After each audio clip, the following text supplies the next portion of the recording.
Anyway, how's life generally? Yeah, not too bad. Taking along, trying to get over this cold. Yeah, well, we're a minute and 5 now, so I think it's going to be alright. Fucking GoPros. They're such a faff, dude. I reseated the card as well, it could have been it. I'm sure it'll be fine now. What it'll do now, it'll be fine until it splits the file in 17 minutes and then it'll be shit. That's his pet.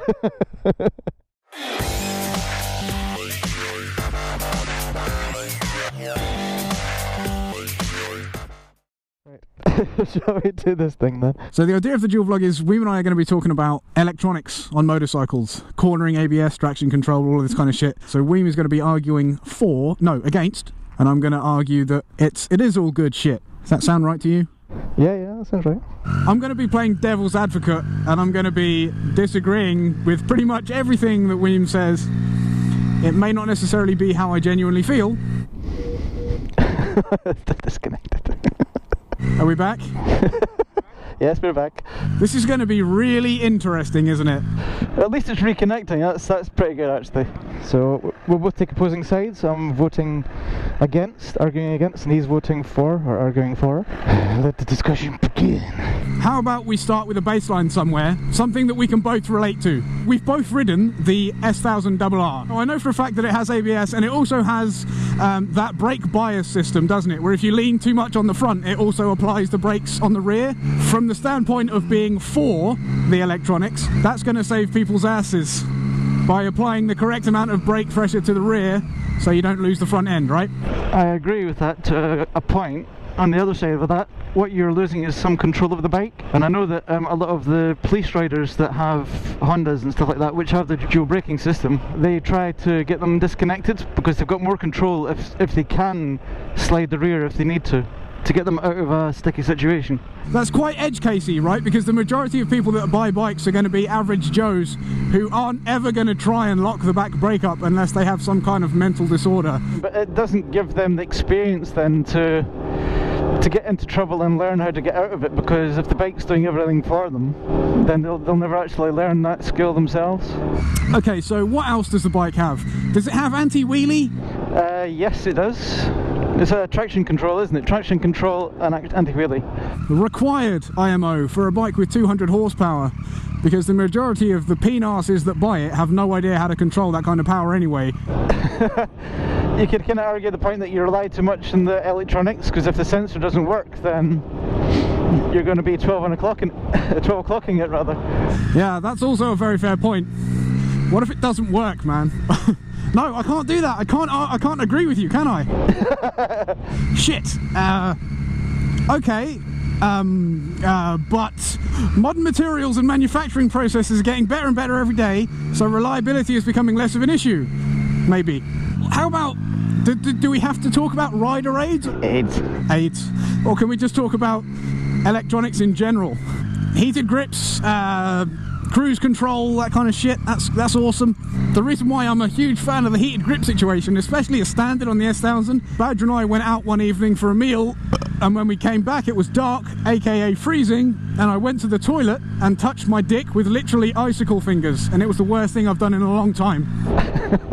Would not happen with heated grips. But at least you got to rub it vigorously to warm it up. You kind of want a heated cock sleeve. So electronics in general, man, I mean, it goes hand in hand that every year bikes get more and more powerful. Whether that's pointless or not, I guess, is another conversation, but the fact that it happens means that we at least need some form of control unit that can handle all that power, or at least make it accessible enough so that you don't kill yourself in like the first situation you possibly can by 12 o'clocking the bike off the dealership. I can kind of understand that, especially for born again bikers.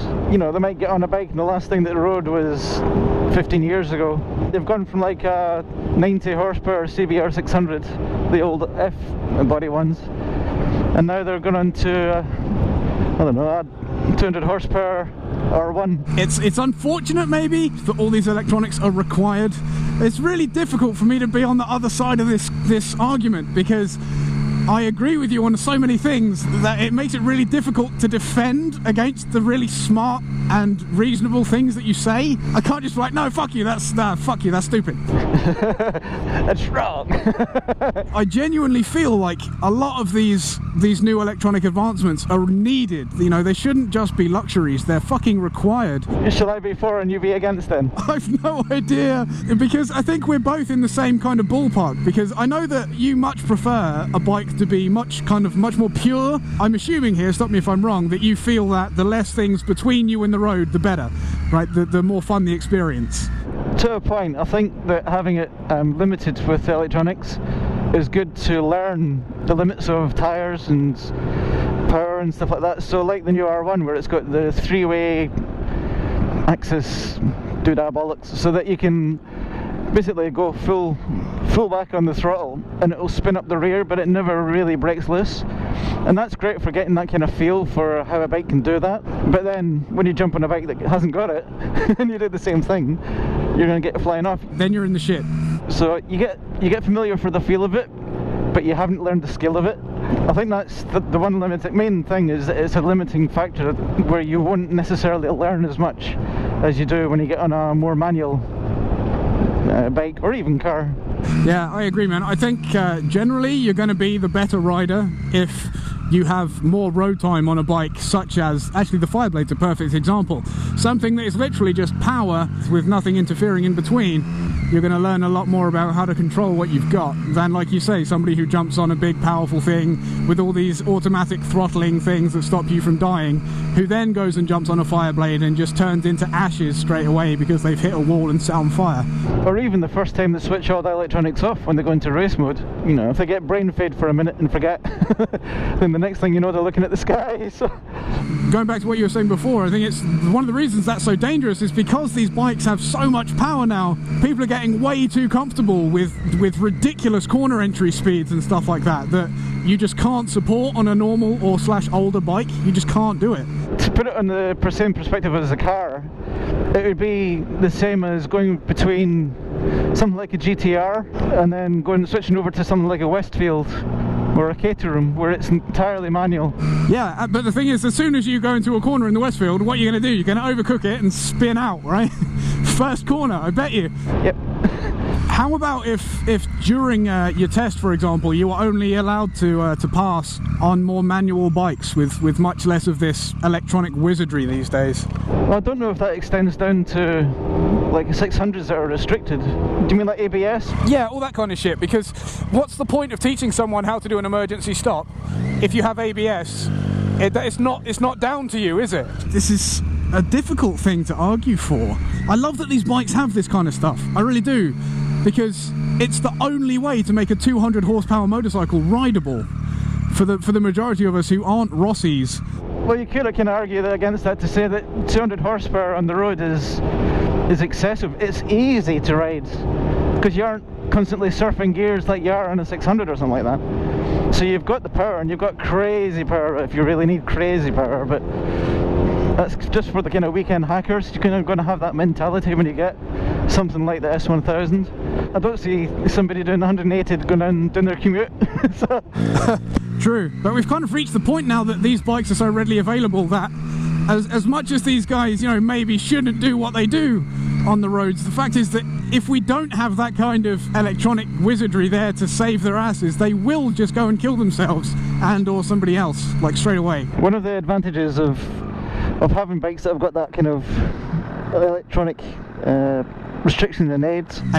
It makes it easier to go from something like a 600 up to a litre bike, because you haven't got all of a sudden twice the torque, and well, you've got more than twice the torque and a shitload more horsepower. It's a safety net. Should it be that easy for anyone to just go and jump on a 200 horsepower missile? Well, people have often said that you don't need a litre bike at all, you only need a 600. You can break the law so easily in a 600. Oh, sorry. Oh, allergic.